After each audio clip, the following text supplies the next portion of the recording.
Tropical storm Iota has left at least 14 people dead and affected over 366,000 in Honduras, according to the Permanent Contingency Commission, COPECO. Thousands of people fled to hundreds of shelters across the country ahead of the storm. COPECO stated that over 8,000 homes were affected, 3 bridges were completely destroyed, and over 80 rivers and streams have overflowed, causing further damage. El riesgo más grande en este momento es que hemos alcanzado niveles de saturación de suelo mayores del 90%, y esto representa un riesgo de posibles derrumbes o deslizamientos en casi todo el territorio nacional.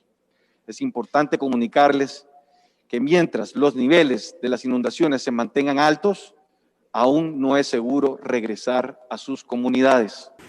During the storm, the Ramon Villeda Morales International Airport was severely flooded for the second time in a matter of weeks, and according to civil aviation authorities, it could be disabled until December 15th.